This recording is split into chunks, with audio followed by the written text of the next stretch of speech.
ꯑꯗꯨꯅ ꯅꯠꯇ꯭ꯔꯕ ꯆꯤꯡꯗꯅ ꯑꯃꯤꯠ ꯁꯥꯍꯅ ꯄꯥꯏ ꯇꯝꯗꯅ ꯑꯩꯈꯣꯏꯅ ꯄꯥꯏꯁꯦ ꯃꯅꯤꯄꯨꯔ ꯂꯣꯏꯅꯃꯛ ꯆꯤꯡ ꯑꯣꯏꯈꯤ ꯇꯥꯔꯒꯗꯤ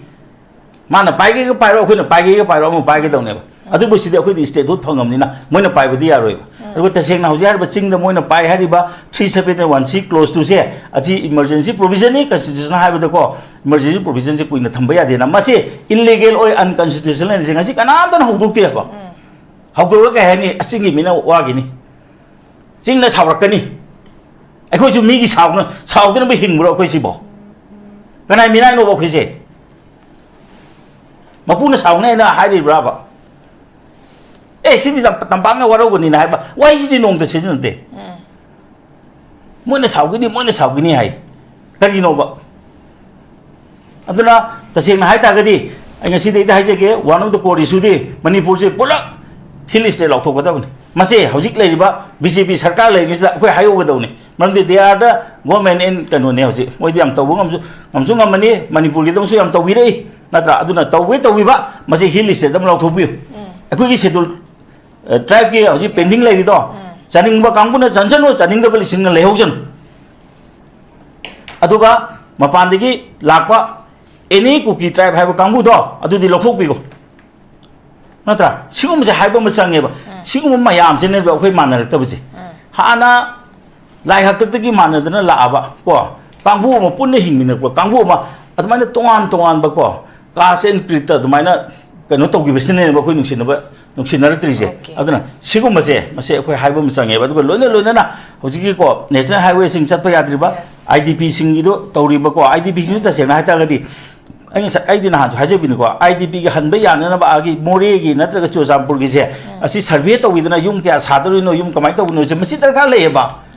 ꯃꯤ ꯀꯌꯥ ꯁꯣꯛꯑꯦ ꯁꯣꯛꯇꯦ ꯍꯥꯏꯕꯗꯣ ꯑꯗꯨꯁꯨ ꯌꯦꯡꯖꯁꯅꯨ ꯍꯥꯏꯕ ꯀꯌꯥꯝ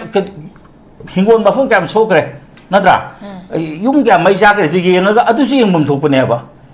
ꯑꯗꯨꯁꯨ ꯀꯣ ꯑꯩꯈꯣꯏ ꯀꯥꯎꯕ ꯁꯨꯡꯌꯥ ꯌꯥꯗꯦ ꯑꯗꯨꯅ ꯃꯗꯨ ꯃꯊꯧ ꯇꯥꯏ ꯑꯗꯨꯒ ꯍꯧꯖꯤꯛ ꯄꯣꯄꯤ ꯄ꯭ꯂꯥꯟꯇꯦꯁꯟ ꯍꯟꯗꯛ ꯊꯥꯕ ꯍꯦꯟꯒꯠꯂꯛꯄꯗꯧ ꯇꯧꯕ ꯃꯥꯜꯂꯤ ꯅꯠꯇ꯭ꯔꯒꯅ ꯅꯧꯅ ꯈꯪꯉꯛꯄ꯭ꯔꯥ ꯑꯗꯨꯕꯨ ꯃꯁꯤ ꯌꯥꯝ ꯊꯨꯅ ꯃꯥꯏ ꯑꯣꯟꯁꯤꯟꯒꯗꯕꯅꯤ ꯑꯗꯨꯒ ꯍꯧꯖꯤꯛ ꯋꯦꯄꯟ ꯁꯔꯦꯟꯗꯔꯁꯦ ꯃꯁꯤ ꯌꯥꯝ ꯑꯩꯈꯣꯏ ꯇꯛꯀꯗꯕꯅꯦꯕ ꯀꯔꯤꯒꯤꯗꯃꯛꯇ ꯃꯣꯏ ꯃꯊꯛꯇ ꯃꯃꯥꯡꯒꯤꯗ ꯃꯣꯏ ꯑꯃꯠꯇ ꯉꯁꯤꯐꯥꯎꯗ ꯃꯣꯏ ꯑꯍꯥꯟꯕꯗꯗꯤ ꯃꯣꯏꯅ ꯍꯥꯏꯔꯝꯕꯅꯦꯕ ꯑꯩꯈꯣꯏ ꯃꯁꯤ ꯃꯇꯝ ꯈꯤꯇꯪ ꯁꯥꯡꯗꯣꯛꯄꯤꯌꯨ ꯑꯩꯈꯣꯏ ꯃꯤ ꯈꯔ ꯋꯥꯔꯤ ꯁꯥꯟꯅꯖꯒꯦꯅ ꯃꯇꯝꯗꯨꯗ ꯀꯩꯅꯣꯁꯦ ꯃꯣꯏꯅ ꯏꯔꯛꯄ ꯆꯦ ꯂꯩꯈꯤꯕꯀꯣ ꯃꯗꯨ ꯀꯩꯗꯧꯈ꯭ꯔꯒꯦ ꯃꯣꯏꯗꯤ ꯄꯤꯁꯟꯗ꯭ꯔꯁꯨ ꯌꯥꯔꯕ꯭ꯔꯥ अदीमु अदुना मपानदा लेबा नोंमगी वानी सुगी नोंमदी तोंगाले नत्रा अदुना मसी तौबो मतमसिदा अखोई ने मसी दनेबा अखोइना ने ताना बियु ओइना हाइरिसे वकन चुंजन बियु को पुन्ना चंजन बियु हाबिदि कैनो दा मोय पुलप पुलो हाइब नते अइगा नंगा पुनजे हाइजिबो सुमाइना लेंगोन नसे हाइब्रो माजो सिदा फमसुना आइजिबो सिबुनो वकन मानसे हाबि वानी वकन मानबदि केमता नते लेबा किदमुक्ता अदुना सी पोचे लेबनिना हौजी अखोइगी कोर इशू से थुना पाइसी अदुगा one of the most important core issue दी मणिपुर हाइबा स्टेट से हिल स्टेट ओना लाउथोक पाइबसे मसिना ख्वाइदि मरोइबा कोर इशू नि अदुगा सागे अतै दुगा लोइनाना को अतै दुगी हौरफम से मसिना सु ओहेले ओके अदुगा सागे अदुगा अतोपा मयाम दुसु पावबा यादे अदुगा ngasa हाइजेजे कई निमिता प्यार लाकदगे हाइबसी इरांग हौरको मतंगी को डिस्कशन की टॉपिक थंग्र मतुंगा करम नुमिता गवर्नमेंट सेमगदगे हाबसे टॉपिक नि सिनादि अतै दु लोय काहले अदना मसिगुंबा सानबिगनु मसिदा सानरिबा मसिगी ड्रामा इरिबा डायरेक्टर से दे आर अगेंस्ट द को आइडिया ऑफ मणिपुर थुगागे खन मी ने हाबदो कांगबु ने हाबदो आई मन हाइजेगे आई लालमसु खगी प्रेडिक्शन मैम पीख्रे तोान तोान कमेंट मैम पीख्रे अखोई गवर्नमेंट सेंबी अखोई ओजानसु अखोई प्लेटफॉर्म इसागी कमेंट्स ममांग पीबीरमख्रबनी बट हौजिकी लेरिबा अखोई तोान तोान अखोई स्टेटमेंट लीडर्स की साइडगी फोंदोकनरप है तारे अखोई गवर्नमेंट सेंबसिगी स्टेटमेंट से सुम तोान तोान फोंदोरपसिना मरम मरकांदा अखोई सु पंजखिबा ममांगदसु अखोई लीडर्स सिंगी मनुदा क्लास अमखक लेखिबगी अखोई लीडर्स सिंग अमना ओइबरगदी यानिंगदबगी पोट अमखक लेखिबगी पोट हौजि फावबा लेरिब्रा हाबगी सिगी क्वेश्चन से हौजि प्रजा मियाम दा अखोई थोलैबा स्टेटमेंट तोान तोान थोलपसिना मरम मरकांदा अखोई प्रजा सिंग जिंगनाब अमखक फावबा हाब तारे मसिना मरम मरकांदा गवर्नमेंट अमा सेमनबगी लेरिबा से मसे सेमबा ngमरोइद्रा हाबगी पोट अमखक सु लाइको जा कमाय थमिनि स्वाम तांगसे Okay, nungbu khurumjari ai masi oina chu mamangi nei nabu singdu soi hanjan hanjan hajagare okay. tasengna manipur government semba natraga semda wa habse hujiki matam sidadi aigi wakal di masi thoidokte habdi kanu semda ba yade habigi podo mate ai leram gane na khande mamne kanu da government lokthok ki bisi su jaiga hujiki hanari ba akhoi michang kanu se akhoi gi ko lingjen manai natraga manade haibigi da adugi de government se pia lakhi bini kaina haiba adagi moigi smain tokduna moina no confidence motion thangal pu matamda pia thamjal khibini ka haiba mayam se masi sum yengu dargadi hani gi president se dum yeng bi akhoi gi ngasi bok to lebak palok pu matamda lingjen manana pam se kram kan da leke bisang ka singna palangi matamda akhoi gi babung kanuna singjamai de ka gi buduna masagi ko adum yetna ko tana ma oi bi aroi ko pa aroi hadana tu maya mama lei bani adubu adum government de dum pale ade adumagna masagi ko gi pr ko ke bi wa pum ke suleiti adubu risang ka singi matamda yam henman badigi tongan ba moi lo na moi resign tawraga tongan ba government am di semgi ado pr la podi natte handiki matang sida ꯑꯩꯈꯣꯏꯒꯤ ꯄ꯭ꯔꯖꯥꯁꯤꯡꯁꯤꯗ ꯅꯠꯇ꯭ꯔꯒ ꯑꯩꯈꯣꯏꯒꯤ political ꯃꯤꯁꯤꯡ ꯑꯃꯁꯨꯡ ꯃꯁꯤꯗꯩꯁꯤꯗ ꯑꯩꯈꯣꯏꯒꯤ ꯃꯅꯤꯄꯨꯔꯒꯤ ꯏꯔꯥꯡ ꯌꯦꯡꯉꯤꯕꯁꯤꯡꯁꯤꯗ ꯃꯅꯤꯄꯨꯔꯗ ꯊꯣꯛꯂꯛꯏꯕ ꯏꯔꯥꯡꯁꯤ ꯀꯔꯤꯃꯠꯇ ꯂꯩꯇꯕꯗꯧꯅ ꯃꯅꯥꯗ ꯍꯥꯞꯇꯕꯗꯧꯅ ꯇꯧꯏ ꯁꯤꯅꯦꯕ ꯑꯩꯈꯣꯏꯗ ꯈ꯭ꯋꯥꯏꯗꯒꯤ ꯂꯥꯏꯕꯛ ꯊꯤꯕꯁꯦ ꯍꯦꯛ ꯃꯅꯤꯄꯨꯔꯅ ꯀꯣ ꯃꯅꯤꯄꯨꯔꯗ ꯃꯔꯖꯔ ꯑꯦꯒ꯭ꯔꯤꯃꯦꯟ ꯁꯥꯏꯟ ꯇꯧꯍꯟꯗꯅ ꯉꯁꯥꯏꯒꯤ ꯀꯣ ꯑꯩꯈꯣꯏꯒꯤ ꯏꯟꯗꯤꯌꯥꯒꯤ ꯐꯤꯕꯝ ꯅꯨꯡ ꯃꯅꯨꯡꯗ ꯆꯪꯈꯤꯕꯗꯒꯤ ꯃꯅꯤꯄꯨꯔ ꯊꯨꯒꯥꯏꯅꯕ ꯇꯧꯔꯤꯕ ꯃꯌꯥꯝꯁꯦ ꯀꯅꯥꯝꯇ ꯅꯩꯅꯗꯦ ꯍꯥꯏꯕ ꯑꯩꯈꯣꯏ ꯆꯤꯡ ꯇꯝ ꯅꯨꯡꯁꯤꯅꯅ ꯂꯥꯛꯄꯁꯦ ꯑꯗꯨꯝ ꯍꯥꯏꯔꯗꯨꯗꯤ ꯑꯍꯥꯟꯕ ꯏꯂꯦꯛꯁꯟ ꯇꯧꯕ ꯃꯇꯝꯗ ꯀꯨꯀꯤꯁꯦ ꯌꯥꯎꯏ ꯅꯥꯒꯥꯁꯨ ꯌꯥꯎꯏ ꯑꯗꯒꯤ ꯑꯩꯈꯣꯏꯒꯤ ꯏꯆꯤꯟ ꯏꯅꯥꯎ ꯀꯩꯅꯣꯒꯤ ꯑꯣꯏꯔꯤꯕ ꯑꯩꯈꯣꯏꯒꯤ ꯀꯣ ꯃꯤꯇꯩ ꯄꯥꯡꯒꯜꯁꯨ ꯌꯥꯎꯏ ꯃꯤꯇꯩꯁꯨ ꯌꯥꯎꯏ ꯁꯨꯅꯕ ꯌꯥꯎꯋꯦꯕ ꯁꯤ ꯀꯅꯥꯅ ꯀꯔꯤ ꯌꯦꯠꯀꯦ ꯍꯥꯏꯕ ꯑꯁꯤꯃꯛꯇꯗ ꯉꯁꯤꯐꯥꯎꯗꯀꯣ ꯃꯆꯦꯠ ꯃꯆꯦꯠ ꯇꯥꯅꯅꯕ ꯇꯧꯔꯛꯇꯅ ꯇꯧꯔꯛꯏꯕꯁꯤ ꯃꯁꯤ ꯀꯔꯤꯅꯣ ꯀꯗꯥꯏꯗꯒꯤ ꯂꯥꯛꯄꯅꯣ ꯍꯥꯏꯕꯁꯤ ꯁꯨꯡꯌꯦꯡ ꯌꯦꯡꯗꯦ ꯍꯥꯏꯕ ꯍꯧꯖꯤꯛ ꯏꯔꯥꯡꯁꯨ 3rd Mayꯗꯒꯤ ꯍꯧꯕꯅꯦꯅ ꯑꯗꯨꯝ ꯍꯥꯏꯌꯦꯕ 3rd Mayꯗꯒꯤ ꯏꯔꯥꯡ ꯍꯧꯕ ꯅꯠꯇꯦ ꯑꯗꯨꯒꯤ ꯃꯃꯥꯡꯗꯒꯤ ꯍꯧꯈ꯭ꯔꯦꯕ मोइना रिजर्व फॉरेस्ट मैम कन्नब होनरप रिजर्व फॉरेस्ट अखोई फॉरेस्ट की ऑफिस मैम मई थाग्रिदो काउबीरब फॉरेस्ट ऑफिस मई थाब होग्रबनेब याम मांगजौनना अदुगी ममांग उ थाब मतमदा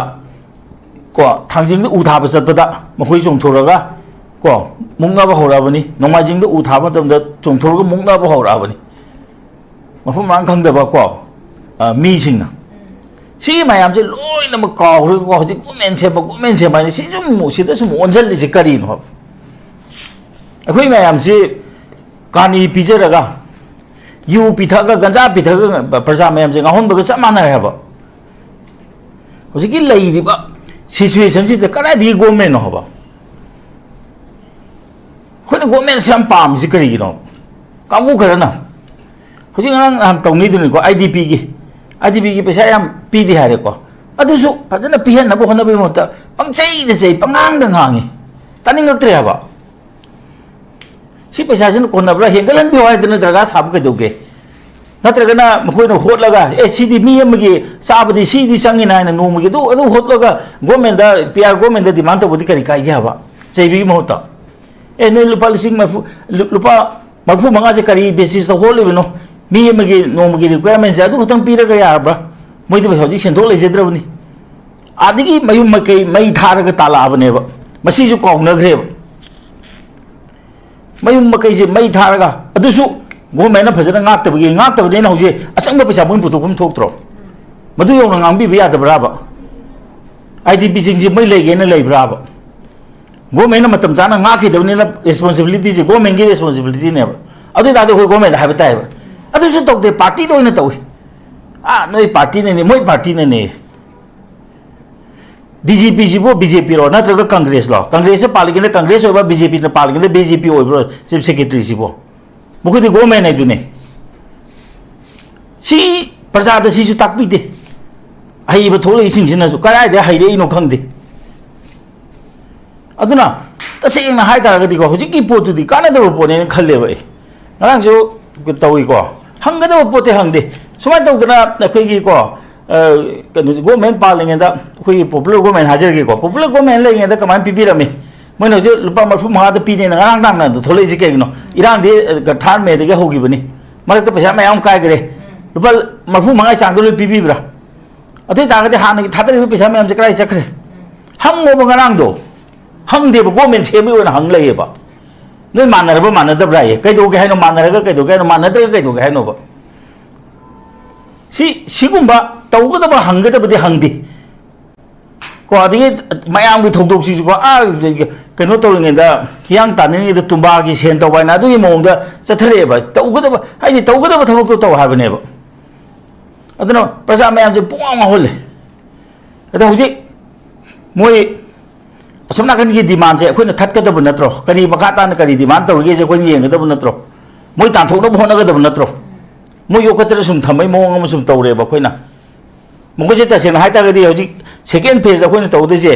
idp hanjal lamba loine loine na hoji nga sa gi illegal immigrant mayam na tale ba demand do madu gi pakhum pibo na illegal immigrant je thuna khando ma pan da tan thoko hai ba ma sang ne ha ba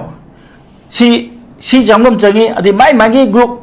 mai supporter leine supporter sing da ju ang adu hanjal na ja ne moi na ngasi ba de si to bo ji phatte nơi làm cái nó đó lão cái có mainstream đó lão vậy chứ nên cái nó prime minister hai mươi đầu nữa rồi nơi peacekeeping đó lão India cái chắc cũng có giống như là gì hai mươi nữa rồi à tôi cái này hai đâm mì cái hai đâm đề cái hai cái này gì số mấy nó ngang này đó này asi cái gì nó bảo cái gì mình là cái đó rồi tôi am nó không được ba giá đó mà cái gì ổn đâu đấy hả ba hồi chứ mình tham gia sang anh đi Piron kamay tawduri IDP singi hai na ang ngalinge matam dadi amana su mateng pange tu na tongan ba ni ai sa hai do rang hang ga bu question ya ma ta hang di ba IDP January da keno da December mong da hanjal ngar ni honorable XM da kari knowledge lai natra honorable XM je tumina sum lai bi bra adi wang do government da kitang thangat pi ba ya da bra IDP sing je wana re kitang thangat pi ba ya da bra adu mai hai wa ba adu na tabida adu na adu hari ka di lagi adu se honorable chief minister am phajan khumami ko ai adu ka main ta leiti han khumami ko am phajai du budi ko adu na sumai ta udana masagi hoji ki lai ri ba hoji ko ne am ka ne yeng ga dri se ko yi mitei gi marak ta mo gi dang ta demand ta ure ba ko na moi kari tan gi kari hai gi kamai pi ga de ne khana da na lai re ha ba moi maya nam ga da na tro moi gi kari right lai ge illegal immigration la ga leba am piu hab habi abro kamai pi doi no asi dei da bat thadat te haba bot phang na ba de haidra dum ai ke ni ko huram ba mi de su mi ha ta mi de su adum mi ha ta ki bot ama ko professor ki bot ama ai professor ne ma bot ani tha ta ba bro ai doctor ne tha ta ba ai ukil ne ai bot um tha ta ka ba ga tro democracy ni sama na de na tro na adu gum ba poto khandok ta na akhui gi leiba ki wa da mo ya hon ba ya bro masida ne chanjandre ba khoiji illegal immigrant ka khalle moi gi leibani na ai khoi gi lekai sida khoi si khandue si ta na han ga dong ni ne no khoi gi lekai gi club na khandoro illegal immigrant am he na khandok ba club tu da khoi simai do khoi paisa pi ni incentive pi ni na ta khoi prize pi ni na lok thu ni adu kari gi khaloi adu mo de sa than na dre ba ko adu ta seng na hai ta gi di government sem ba gi di government na ji lai di government ne dum lai gi ni akoina vote card na thagat khibising sina semba government ama oibi ai natragana constitution ki darkar ki matu ni na ji PR government hai PR government ji ma pandi ki laga ikho do ko pai to bu natte ba sidi su injan na khochan na kwa si tau da ta ga si tau ni lan ho ne de na thona le raga ko india ki system je pandri mapan ta jar gi hairu ne adu su adu hai gi hairga na aduna taseng na hai tar ga di hojik se third me dagi irang to bunate adugi mamang dagi irang hogurab madu akoi ka bu sungai yade aduna hojik makoina tawriba pochi moi nahan surrender tawgrab ni khutang ka karab ni moi amu handa kaino da moi na hire minatro manipur gi integrity kai ba ya web ji lokhok bi hire minatro moi gi su dege lokhok ki bro do lokhok tra bane amuna sign tawgrab ne ba adi mukho gi marak ta yawa foreigner khandok ka ne hai na tro adi khandok ro dra mukhi leader yaw sin do moi thidro tan thoro da khoi na sumien lai ri kai gi no akhoi adu ngang ba ya da bro akhoi na sum go me nam pam si kai gi no ꯍꯧꯖꯤꯛ ꯇꯧꯔꯤꯉꯩꯁꯤꯗ ꯇꯧꯍꯟꯒꯗꯕꯅꯤ ꯒꯣꯔꯃꯦꯟꯗ ꯃꯔꯥꯏ ꯂꯥꯛꯆꯅꯤ ꯑꯩꯅ ꯍꯥꯏꯕꯗꯣ ꯒꯣꯔꯃꯦꯟꯗꯤ ꯂꯥꯛꯐꯝ ꯊꯣꯛꯄ ꯃꯇꯝꯗ ꯃꯔꯥꯏꯅ ꯂꯥꯛꯆꯅꯤ ꯂꯥꯛꯇ꯭ꯔꯦ ꯑꯅꯧꯕ election ꯃꯥꯏꯅ ꯇꯧꯖꯅꯤ ꯑꯗꯣ ꯑꯩꯈꯣꯏ ꯀꯔꯤ ꯋꯥꯅꯤꯡꯉꯥꯏ ꯂꯩ ꯑꯗꯨꯅ ꯑꯩꯒꯤꯗꯤꯀꯣ ꯑꯩꯈꯣꯏ ꯃꯅꯤꯄꯨꯔꯒꯤ ꯌꯥꯝ ꯀ꯭ꯔꯨꯁꯤꯌꯦꯜ ꯑꯣꯏꯕ ꯍꯤꯁꯇ꯭ꯔꯤꯗꯀꯣ ꯑꯩꯈꯣꯏꯒꯤ ꯃꯤꯍꯧꯔꯣꯟꯗ ꯍꯧꯖꯤꯛꯁꯦ ꯌꯥꯝꯅ ꯃꯔꯨꯑꯣꯏꯕ ꯃꯇꯝ ꯑꯃꯅꯦ ꯑꯩ ꯍꯥꯏꯖꯒꯦ ꯑꯗꯨꯒ ꯃꯁꯤ ꯑꯩꯈꯣꯏ ꯍꯩꯅꯅꯦ ꯈꯣꯡ ꯊꯥꯡꯁꯤ ꯑꯩꯈꯣꯏꯒꯤ ꯁꯤꯕ ꯅꯠꯇ꯭ꯔꯒ ꯆꯪꯕ ꯍꯥꯏꯕꯁꯦ ꯑꯩꯈꯣꯏ ꯂꯥꯛꯀꯗꯣꯏꯅꯤ ꯇꯁꯦꯡꯅ ꯍꯥꯏꯇꯥꯔꯒꯗꯤ ꯃꯈꯣꯏ ꯃꯔꯤ ꯃꯉꯥꯈꯛ ꯚꯣꯠ ꯀꯥꯔꯝꯕꯗꯒꯤ 10 ꯀꯥꯈ꯭ꯔꯕꯅꯤ ꯃꯁꯤ ꯀꯔꯤꯒꯤꯅꯣ ꯍꯥꯏꯅ ꯌꯦꯡꯉꯕ꯭ꯔꯕ ꯑꯩꯈꯣꯏꯅ ꯀꯃꯥꯏꯅ ꯀꯥꯗꯣꯏꯅꯣꯕ ꯀꯗꯥꯏꯗꯒꯤ ꯀꯣꯠꯂꯒ ꯀꯥꯔꯛꯏꯅꯣ ꯍꯥꯏꯕꯁꯤ ꯌꯦꯡꯉꯕ꯭ꯔꯕ ꯑꯗꯨꯅ ꯁꯤ ꯑꯩꯈꯣꯏ ꯌꯥꯝ ꯀꯟꯅ ꯉꯥꯡꯅꯤꯡꯗꯦ ꯄꯣꯄꯨꯂꯦꯁꯟꯁꯦ ꯆꯥꯡ ꯑꯃꯗ ꯂꯣꯏ ꯂꯩꯅꯒꯗꯕꯅꯤ ꯁꯥꯏꯠ ꯑꯃꯒꯤ ꯄꯣꯄꯨꯂꯦꯁꯟꯅꯀꯣ ꯖꯔ ꯍꯦꯟꯒꯠꯂꯒꯗꯤ ꯂꯩꯕꯥꯛꯇꯣ ꯏꯪꯕ ꯍꯧꯅꯗꯦ ꯌꯥꯝ ꯁꯝꯅ ꯍꯥꯏꯕꯗꯀꯣ ꯑꯗꯨꯒ ꯗꯦꯃꯣꯀ꯭ꯔꯦꯁꯤ ꯍꯥꯏꯕꯁꯤꯗꯤ ꯃꯤꯁꯤꯡꯅ ꯆꯠꯄꯅꯤ ꯂꯥꯏꯔꯤꯛ ꯍꯩꯕꯅ ꯗꯦꯃꯣꯀ꯭ꯔꯦꯁꯤ ꯌꯥꯗꯦ ꯑꯩꯈꯣꯏꯒꯤꯀꯣ ꯃꯤꯇꯩꯁꯦ ꯂꯥꯏꯔꯤꯛ ꯌꯥꯝ ꯍꯩꯔꯦ ꯄ꯭ꯔꯣꯐꯦꯁꯔ ꯌꯥꯝ ꯂꯩꯔꯦ ꯗꯥꯛꯇꯔ ꯌꯥꯝ ꯂꯩꯔꯦ ꯏꯟꯖꯤꯅꯤꯌꯥꯔ ꯌꯥꯝ ꯂꯩꯔꯦ ꯍꯥꯏꯗꯅꯀꯣ ꯃꯁꯤꯡ ꯍꯦꯛ ꯍꯦꯟꯈꯤꯕꯗ ꯑꯥꯗ ꯀꯨꯂꯤ ꯉꯥꯛꯇ ꯉꯥꯏꯕꯗꯨꯅ ꯂꯩꯕꯥꯛ ꯄꯥꯟꯗꯧꯔꯤꯕꯅꯤ ꯃꯁꯤ ꯑꯩꯈꯣꯏ ꯈꯪꯅ ꯆꯠꯀꯗꯕꯅꯤ ꯑꯗꯨꯅ ꯀꯣ ꯄꯣꯄꯨꯂꯦꯁꯟꯒꯤ ꯏꯝꯄꯣꯔꯇꯦꯟꯁ ꯈꯪꯒꯗꯕꯅꯤ ꯑꯗꯨꯅꯅꯦ ꯍꯧꯖꯤꯛ ꯏꯟꯗꯤꯌꯥꯗ ꯁ꯭ꯄꯦꯁꯤꯌꯦꯜ ꯔꯤꯚꯤꯖꯟ ꯍꯥꯏꯅ ꯇꯧꯗꯅꯀꯣ ꯃꯤ ꯗꯔꯀꯥꯔ ꯂꯩꯇꯕ ꯃꯤ ꯀꯛꯊꯠꯁꯤꯅ ꯀꯛꯊꯔꯤꯁꯦ ꯑꯗꯨꯃꯛꯇꯗꯁꯨ ꯑꯗꯨꯗꯗꯤ ꯑꯗꯨ ꯊꯥꯗꯒꯦ ꯑꯗꯨꯗꯗꯤ ꯑꯗꯨ ꯊꯥꯗꯒꯦ ꯂꯥꯟꯅ ꯊꯥꯗꯈꯤꯕꯁꯤꯡꯗꯨ ꯅꯠꯇ꯭ꯔꯣ ꯀꯛꯅꯅꯕ ꯇꯧꯔꯤꯁꯤꯕꯣ ꯍꯟꯗꯛ ꯁ꯭ꯄꯦꯁꯤꯌꯦꯜ ꯔꯤꯚꯤꯖꯟ ꯂꯥꯛꯄ ꯃꯇꯝꯗ ꯂꯣꯏ ꯀꯛꯊꯠꯀꯗꯣꯏ ꯅꯠꯇ꯭ꯔꯣ ꯑꯗꯨꯅ ꯉꯁꯥꯏꯒꯤꯀꯣ ꯑꯩꯈꯣꯏ ꯃꯥꯡꯂꯣꯝꯗ ꯆꯪꯁꯤꯟꯕ ꯑꯃ ꯐꯩꯌꯦꯕ ꯃꯥꯡꯂꯣꯝꯗ ꯆꯪꯁꯤꯟꯕ ꯐꯩ ꯑꯗꯣ ꯍꯥꯟꯅꯒꯤ ꯑꯁꯣꯏꯕꯁꯨ ꯌꯦꯡꯕ ꯐꯩ ꯑꯗꯨꯕꯨ ꯃꯃꯥꯡꯒꯤꯗ ꯁꯨꯝ ꯍꯟꯖꯟꯅ ꯁꯨꯝ ꯉꯥꯡꯉꯒ ꯍꯟꯖꯟꯅ ꯁꯨꯝ ꯉꯥꯡꯉꯒ ꯑꯩꯈꯣꯏ ꯀꯩꯅꯣ ꯇꯧꯔꯛꯀꯗꯕ ꯅꯠꯇꯦꯕꯀꯣ ꯑꯗꯨꯅ ꯇꯁꯦꯡꯅ ꯍꯥꯏꯇꯥꯔꯒꯗꯤ ꯍꯧꯖꯤꯛ ꯅꯝꯕꯔ 1 IDPꯁꯤꯡꯒꯤꯁꯦ ꯃꯁꯤ ꯑꯩꯅ ꯉꯔꯥꯡ ꯍꯥꯏꯖꯕꯗꯨꯅꯤ ꯉꯔꯥꯡ ꯌꯥꯝ ꯆꯥꯎꯕ ꯑꯣꯄꯣꯔꯆꯨꯅꯤꯇꯤ ꯑꯃ ꯃꯥꯡꯈ꯭ꯔꯦ ꯍꯪꯒꯗꯕ ꯀꯣꯏꯁꯟ ꯍꯪꯍꯧꯗ꯭ꯔꯦ ꯄꯥꯎꯈꯨꯝ ꯂꯧꯍꯧꯗ꯭ꯔꯦ ꯇꯁꯦꯡꯅ ꯍꯥꯏꯇꯥꯔꯗꯤ ꯍꯥꯟꯅꯒꯤ ꯑꯦꯛꯁ ꯑꯩꯈꯣꯏꯅ ꯍꯥꯏꯔꯒ ꯑꯗꯨꯗꯤ ꯒꯣꯕꯔꯅꯔ ꯈꯨꯗꯛꯇ ꯎꯅꯕꯤꯌꯨ ꯉꯁꯤ ꯑꯃꯨꯛꯇ ꯆꯪꯕꯤꯔꯝꯃꯨ ꯑꯁꯤ ꯄꯥꯎꯈꯨꯝ ꯑꯝꯇꯪ ꯄꯤꯔꯝꯃꯣꯏꯅ ꯉꯔꯥꯡ ꯍꯪꯕ ꯀꯩꯗꯧꯒꯦ ꯍꯥꯏꯕ ꯒꯣꯕꯔꯅꯔꯗ ꯆꯠꯂꯒ ꯀꯔꯤꯒꯤꯅꯣ 85ꯗ ꯂꯦꯞꯄꯤꯁꯦ ꯍꯥꯏꯕꯗꯣ ꯁꯤꯒꯤ ꯖꯁꯇꯤꯐꯤꯀꯦꯁꯟ ꯑꯝꯇꯪꯗꯤ ꯑꯣꯅꯔꯦꯕꯜ ꯑꯦꯛꯁ ꯃꯁꯤꯝꯇꯪꯗꯤ ꯉꯁꯤ ꯄꯤꯕꯤꯔꯝꯃꯣꯅ ꯍꯥꯏꯕꯗ ꯃꯥꯁꯨ ꯍꯔꯥꯎ ꯆꯠꯀꯅꯤꯅ ꯀꯣꯏꯁꯟ ꯑꯣꯟꯅꯗꯅ ꯍꯪꯉꯦ ꯑꯗꯨ ꯑꯣꯏꯇꯥꯔꯒꯗꯤ ꯑꯩꯈꯣꯏꯗ ꯀꯌꯥꯝ ꯀꯥꯟꯅꯅꯤ ꯑꯗꯒꯤ ꯍꯧꯖꯤꯛ ꯃꯣꯏꯒꯤ ꯏꯂꯤꯒꯦꯜ ꯏꯃꯤꯒ꯭ꯔꯦꯟ ꯈꯟꯗꯣꯛꯄꯩꯗꯣ ꯀꯗꯥꯏ ꯌꯧꯈ꯭ꯔꯦꯅꯣ ꯑꯝꯇ ꯍꯪꯍꯟꯕꯤꯔꯝꯕ ꯌꯥꯗꯕ꯭ꯔꯥꯕ ꯑꯗꯨꯅ ꯁꯤ ꯏꯁꯨꯗ ꯆꯪꯁꯤ ꯈꯣꯡ ꯃꯃꯥꯡꯗ ꯈꯣꯡ ꯊꯥꯡꯖꯤꯟꯁꯤ ꯀꯣ ꯑꯩꯈꯣꯏꯅ ꯃꯣꯏꯔꯥꯡ ꯆꯠꯀꯗꯕꯗ ꯑꯋꯥꯡꯂꯣꯝꯗꯀꯣ ꯁꯦꯛꯃꯥꯏꯔꯣꯝꯗ ꯁꯨꯝ ꯈꯣꯡ ꯊꯥꯡꯉꯒꯗꯤ ꯄ꯭ꯔꯤꯊꯤꯕꯤꯗꯤ ꯃꯇꯨꯡ ꯇꯥꯏ ꯅꯣꯡꯃꯗꯤ ꯌꯧꯕ ꯌꯥꯏ ꯑꯗꯨꯕꯨ ꯌꯧꯐꯝ ꯊꯣꯛꯄ ꯃꯇꯝꯗꯗꯤ ꯌꯧꯔꯣꯏ ꯍꯥꯏꯕ ꯑꯗꯨꯅ ꯑꯩꯈꯣꯏꯁꯦ ꯌꯥꯝꯅ ꯋꯥꯈꯜ ꯈꯟꯕ ꯖꯤꯕꯅꯤ ꯃꯤꯑꯣꯏꯕ ꯍꯥꯏꯕꯁꯦ ꯋꯥꯈꯜ ꯈꯟꯕ ꯖꯤꯕꯅꯤ ꯀꯣ ꯑꯗꯨꯃꯥꯏꯅ ꯇꯧꯗꯅ ꯑꯩꯈꯣꯏꯁꯦ ꯃꯤꯑꯣꯏꯕꯒꯤ ꯃꯔꯛꯇ ꯆꯪꯅꯅꯕ ꯍꯣꯠꯅꯁꯤ ꯃꯤꯅꯦꯗꯤ ꯍꯥꯏꯕ ꯀꯣ ꯑꯗꯨꯒ ꯑꯩꯈꯣꯏꯗ ꯄꯤꯔꯤꯕ ꯐꯟꯗꯥꯃꯦꯟꯇꯦꯜ ꯔꯥꯏꯠꯁꯤꯡꯁꯦ ꯃꯑꯣꯡ ꯇꯥꯅ ꯁꯤꯖꯤꯟꯅꯕ ꯍꯩꯇ ꯇꯥꯔꯒꯗꯤ ꯑꯩꯈꯣꯏꯁꯤꯕꯨ ꯃꯤꯅꯦꯅ ꯀꯅꯥꯅ ꯍꯥꯏꯗꯣꯔꯤꯅꯣ ꯃꯄꯥꯟꯒꯤ ꯃꯤꯅ ꯂꯥꯛꯑꯒ ꯑꯩꯈꯣꯏꯁꯤꯕꯨ ꯃꯤꯅꯦ ꯍꯥꯏꯒꯗ꯭ꯔꯣ ꯑꯗꯨꯃꯛꯅꯕꯨ ꯃꯅꯤꯄꯨꯔꯗ ꯊꯕꯛ ꯐꯪꯗꯦ ꯃꯄꯥꯟꯗꯒꯤ ꯂꯥꯛꯄꯁꯦ ꯊꯕꯛ ꯑꯃꯠꯇ ꯋꯥꯠꯇꯦ ꯀꯨꯂꯤꯗꯒꯤ ꯑꯃꯗ ꯐꯪꯗꯦ ꯃꯣꯏꯅ ꯄꯩꯁꯥ ꯄꯥꯏꯔꯒ ꯆꯠꯈꯤ ꯁꯤꯒꯤ ꯑꯥꯔꯊꯁꯤ ꯁꯤꯒꯤ ꯋꯥꯍꯟꯊꯣꯛꯁꯦ ꯀꯔꯤꯅꯣꯕ ꯑꯩꯈꯣꯏ ꯃꯅꯤꯄꯨꯔꯗ ꯊꯕꯛ ꯐꯪꯗꯦ ꯍꯥꯏꯔꯒ ꯃꯄꯥꯟꯗꯒꯤ ꯂꯥꯛꯑꯒ ꯁꯤꯗ ꯊꯕꯛ ꯁꯨꯔꯤ ꯃꯌꯥꯝꯁꯤꯗꯤ ꯊꯕꯛ ꯂꯩꯇꯕ꯭ꯔꯣ ꯁꯤꯕꯣ ꯑꯩꯈꯣꯏꯅ ꯈꯜꯂꯤꯁꯦ ꯋꯥꯏꯠ ꯀꯂꯔ ꯖꯣꯕ ꯁꯤ ꯈꯛꯇꯪ ꯑꯩꯈꯣꯏ ꯊꯕꯛ ꯂꯥꯛꯑꯕ ꯑꯩꯈꯣꯏꯒꯤ प्रजाꯗ ꯀꯔꯤꯅꯣ ꯈꯪꯍꯜꯂꯤꯁꯦ ꯑꯗꯨꯅ ꯃꯁꯤ ꯇꯁꯦꯡꯅ ꯍꯥꯏꯇꯥꯔꯗꯤ ꯑꯩꯈꯣꯏ ꯄꯣꯂꯤꯇꯤꯀꯦꯜ ꯄꯥꯔꯇꯤꯗ ꯋꯥꯔꯧꯔꯤꯁꯦ ꯀꯔꯤꯅꯣ ꯍꯥꯏꯕꯗ ꯄꯣꯂꯤꯇꯤꯀꯦल ꯄꯥꯔꯇꯤꯁꯦ ꯂꯩꯕꯥꯛ ꯀꯃꯥꯏꯅ ꯄꯥꯟꯒꯗꯒꯦ ꯍꯥꯏꯅ ꯃꯣꯏꯅ ꯆꯣꯡꯊꯣꯛꯑꯒ ꯃꯣꯏꯅ प्रजा ꯃꯌꯥꯝꯁꯦ ꯀꯩꯅꯣ ꯇꯧꯒꯗꯕꯅꯤ ꯚꯣꯠ ꯃꯇꯝꯗ ꯑꯩꯈꯣꯏ ꯀꯥꯔꯦ ꯑꯩꯈꯣꯏꯗ ꯊꯥꯗꯕꯤꯌꯨ ꯍꯥꯏꯔꯒ ꯒꯣꯔꯃꯦꯟ ꯄꯥꯜꯂꯒ ꯒꯣꯔꯃꯦꯟ ꯄꯥꯟꯈ꯭ꯔ ꯃꯇꯨꯡ ꯊꯣꯛꯄ ꯇꯧꯕꯗꯣ ꯑꯗꯨ ꯄꯣꯂꯤꯇꯤꯀꯦल ꯄꯥꯔꯇꯤ ꯑꯃꯒꯤ ꯃꯊꯧ ꯅꯠꯇꯦ ꯑꯇꯣꯞꯄ ꯂꯩꯕꯥꯛꯇ ꯆꯥꯎꯈꯠꯄ ꯂꯩꯕꯥꯛꯇ ꯑꯩꯈꯣꯏ ꯌꯦꯡꯁꯤ ꯃꯈꯣꯏ ꯄꯣꯂꯤꯇꯤꯀꯦल ꯄꯥꯔꯇꯤꯁꯤꯡꯅꯀꯣ ꯂꯩꯕꯥꯛꯀꯤ ꯄꯣꯂꯤꯁꯤ ꯄ꯭ꯂꯥꯟ ꯄꯣꯂꯤꯁꯤꯁꯦ ꯂꯣꯏꯅꯃꯛ ꯌꯥꯠꯄꯅꯤ ꯂꯣꯏꯅꯃꯛ ꯀꯩꯅꯣꯁꯦ ꯑꯩꯈꯣꯏꯒꯤ ꯃꯃꯥꯏ ꯆꯨꯝꯕꯅꯤ ꯃꯗꯨꯒꯤ ꯄꯣꯠꯇꯣ ꯃꯗꯨ ꯑꯩꯈꯣꯏꯁꯨ ꯇꯝꯁꯤ ꯑꯗꯨ ꯅꯠꯇ ꯇꯥꯔꯒꯗꯤ ꯗꯦꯃꯣꯀ꯭ꯔꯦꯁꯤ ꯆꯠꯄ ꯃꯇꯝꯁꯤꯗꯀꯣ ꯑꯩꯈꯣꯏ ꯃꯨꯠꯄꯁꯦ ꯃꯇꯝ ꯑꯃꯗꯗꯤ ꯃꯃꯥꯡꯉꯩ ꯃꯇꯝꯗꯗꯤ ꯆꯍꯤ 50 ꯆꯪꯅ 100 ꯆꯪꯅ ꯃꯨꯠꯀꯗꯕꯗꯣ ꯗꯦꯃꯣꯀ꯭ꯔꯦꯁꯤ ꯆꯠꯂꯛꯄ ꯃꯇꯝꯁꯤꯗꯤ ꯆꯍꯤ 30ꯗ ꯑꯩꯈꯣꯏ ꯃꯨꯠꯀꯅꯦꯕ ꯃꯔꯝꯗꯤ ꯀꯩꯅꯣꯁꯦ ꯍꯧꯖꯤꯛ ꯌꯥꯝ ꯐꯥꯁ ꯑꯣꯏꯅꯔꯕꯅꯦꯕ ꯑꯩ ꯑꯍꯥꯟꯕ ꯐꯦꯖꯗ ꯑꯩ ꯁꯨꯃꯥꯏꯅ ꯍꯥꯏꯖꯒꯦ ꯑꯣꯀꯦ ꯌꯥꯝ ꯐꯖꯅ ꯊꯝꯕꯤꯈ꯭ꯔꯦ ꯑꯩꯈꯣꯏꯒꯤ ꯃꯔꯨꯑꯣꯏꯅ ꯑꯩꯈꯣꯏꯒꯤ ꯂꯤꯗꯔꯁꯤꯡꯁꯤꯅ ꯍꯥꯏꯕ ꯇꯥꯔꯦ ꯑꯩꯈꯣꯏꯒꯤ ꯑꯁꯊꯥꯟꯕ ꯃꯤꯠꯌꯦꯡ ꯑꯃ ꯊꯝꯃꯀꯥꯟꯗ ꯑꯩꯈꯣꯏꯒꯤ ꯄ꯭ꯔꯖꯥꯁꯤꯡꯒꯤ ꯋꯦꯜꯐꯤꯌꯔꯒꯤꯗꯃꯛꯇ ꯊꯕꯛꯁꯦ ꯇꯧꯕ ꯑꯃꯈꯛ ꯆꯪꯉꯤ ꯑꯗꯣ ꯍꯧꯖꯤꯛ ꯂꯩꯔꯤꯕꯁꯦ ꯑꯩꯈꯣꯏꯒꯤ ꯒꯚꯔꯟꯃꯦꯟ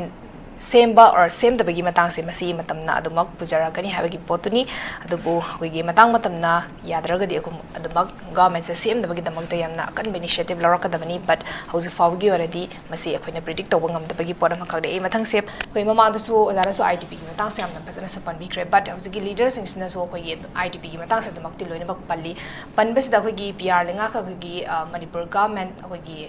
ꯄꯣꯄꯨꯂꯔ ꯒꯚꯔꯟꯃꯦꯟ ꯑꯃ ꯂꯩꯕꯒ ꯑꯅꯤꯁꯤꯒꯤ ꯃꯅꯨꯡꯗ ꯈꯤꯇꯪ ꯈꯦꯠꯅꯕ ꯂꯩ ꯇꯥꯔꯒꯁꯨ ꯕꯠ ꯑꯩꯈꯣꯏ PR लेंगांग तक IDP सिंगी थबक तौरई बट तौरई बसिना कदाई फाव IDP सिंगना पेलगे हाबगी पोतदी हौजि फावदा हंगबा याब क्वेश्चन अमा खोन ओइना लेरिबनी ममांगदसु अखोइगी मखोइगी नोमगी ओइबा अखोइ पैसा चंगखोइ मतांगदसु मसिगी मतांगदसु तोंगान तोंगानबा मयामसु यानिंगदबगी फोंदोकपसु लैख्रे बट अदुबो मरुओइना हौजि मांगदा तारागा लेरिबदी फर्स्ट प्रायोरिटी पिगदबदी अखोइगी कॉन्फ्लिक्ट सिना सोकलबा IDP सिंगदा फर्स्ट प्रायोरिटी पिगदबगी पोट अमा खक लैबनी बट अदुबो गवर्नमेंट सेमदबसिना नाकल अमा खक्ता थमगर कान अखोइ हौजि हौजि मक्ति अखोइ MLA अमा ओइना दि लेरिबनिना अखोइ एज अ लीडर अमा ओइना प्रजा मियामगी दमक्ता अखोइना फ्रंट लाइन दा थोआ कांदा IDP सिंगी हक अमदि मणिपुरदा लेरिबा कोर इश्यूसगी मतंग मखोइना चोंथोकांदा खनफम थोक्तब्रा अखोइगी PR लेंगा तक्सनफम थोक्तब्रा हाबा क्वेश्चन जो ममांगदसु अजान जोंग बिग्रे कमाय थमिनिगी सी कलम हाजिगे को अखोइ मणिपुरदा तौरिबे इरांग से आइना से हाजिबदो इरांग ना अमा मणिपुर की प्रॉब्लम ना अमा दगे तौरिबा ममांग तो अखोइना इहाना हाना इरांग से हरक मतमदा मयामनि हाइनगिबसि कै पॉपुलर गवर्नमेंट मा पांगन कललो हाबा नतिनि PR पुरो हाबनि अतुंग करि हाइनरेमे PR पुरक पंगमोय मोय भोट सोकनी नत्रा असेंबली कनो से मोयगे पार्लियामेंट इलेक्शन लोदबदी PR पुरक पंगमोय हाबने PR ने मयाम पामनरमिदो हौजिक थंग्रेबा थंग्रगा था चाहि एम फादि था मा तरु प्रॉब्लम से सॉल्व तो बुया गद्रो असे काम चावरो प्रॉब्लम से हजिन म पॉपुलर गवर्नमेंट तौने जे कनाना नो बसे हम कना हादिसे हाना PR थमो हादिन लावसु मोयना लावबा को हजिंग थंग्र मतुंगरा पॉपुलर गवर्नमेंट हंजलो जो हंजनबा इशू दुना सोमदे लेरे इगन मा हाइजेगे बको हजिक चिंगा तंगगी खेना बजे टोपोग्राफी खेने तंपाक्ता ऑपरेशन तब याम लाइगनी चिंगे तो ऑपरेशन तब याम लुगनी मसे अखोइना खंगदबनी सिमा ऑपरेशन तौदब्रा हाइ तारगदि ngरang nan कापी दुदि अखोइ तंपाक्ता ब थिबदा कापगदि हातेदना चिंगदे क्या सोरगे हात किबा असे हंजन असिदे ai हाइनिंग देबको अतोपा वखल थोलकपा याइबको अदुना मसिमा लैरे अदिमो BJP की लीडर खनसे हाइसे मोइबु लीडर की क्राइसिस तकी मोइ तोखिब्रो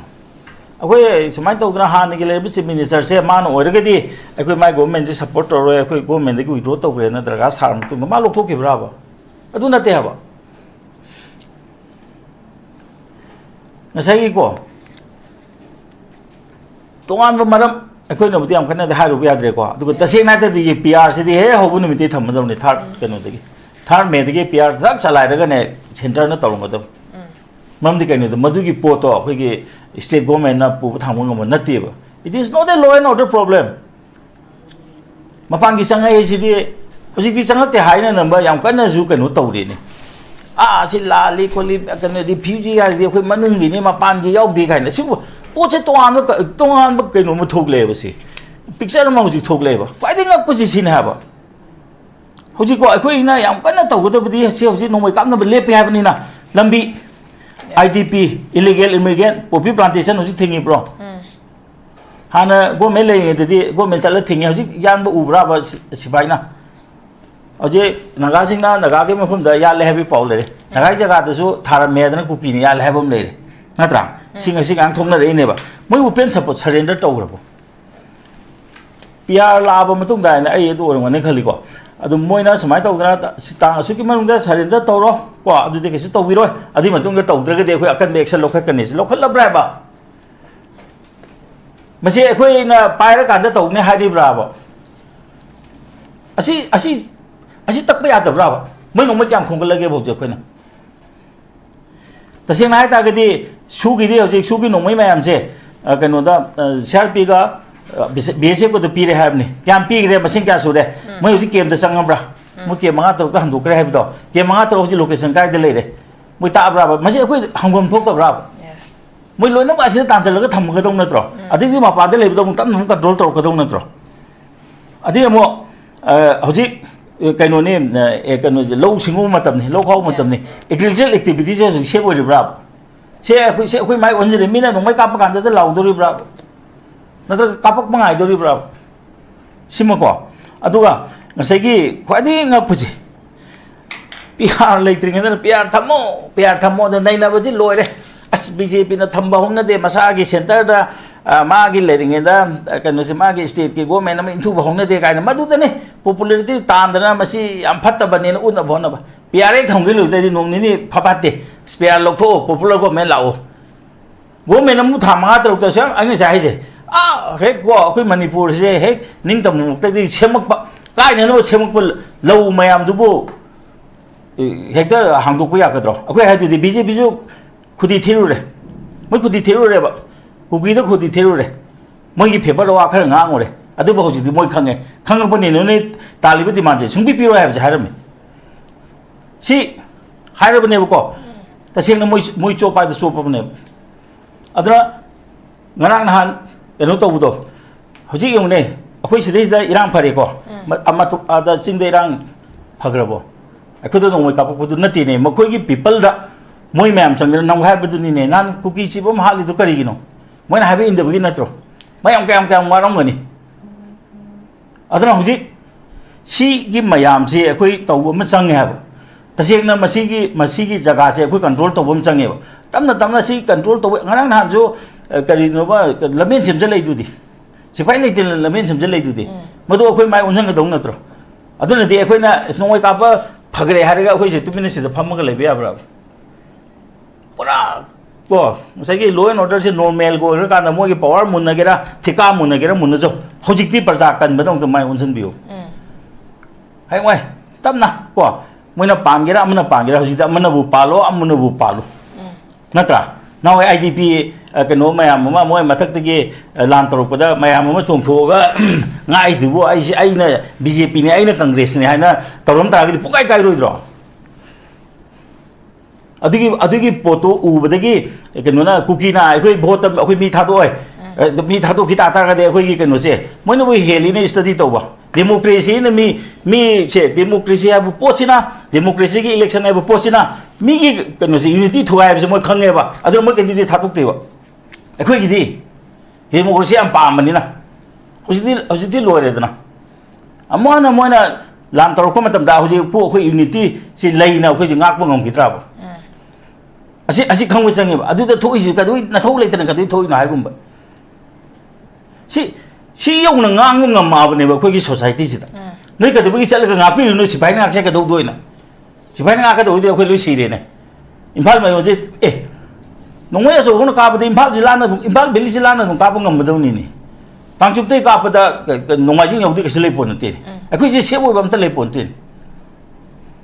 sigum ba si khang da ba wa hojik ta sin hai ta de khoi gi yam chaw problem ti ke no chaw ro manipur si de pick ba imphal valley si bo khoi valley na hai bi bro it is part of hill khoi de ai de hiding mani si hill no pulap lau thop yo si su kori su mo ge dong thop ne ba ai matang sa da na hai je da ne ba ko kari gi damak da imphal valley ko se kari gi damak te hill tampa ai na tham dori no ba adi ta de khobum tampak tu tham mo na ko tampak am nei na ho ja phuka tampak ju kari gi tampak ching de si gum ba manipur thuai be yana no mache tar mi ba si po che basi lokho ka daw ne ba asi lokho ne na group om de pakhale bok je ai si gi group sin ko ne laita de si gum na mai on jala ni adune de mache mon le hen be ya de ya bi wakalam la ai ba kari gi dum ta manipur si bu ching le ba ni ching gi state ne hana lokho de man ji kari le ge ba 91% no man yo na tra 91% ji hil ne ha ba 8% 9% do adu sing ne na thamba ya bra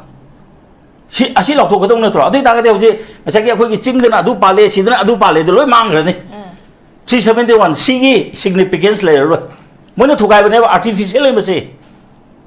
sigum ba si nai na de ba lai hai ba sing na adu na na tra ba je ching de na ami cha na pai tam de na akhoi na pai je manipur loi na mak sing ho ki tar ga di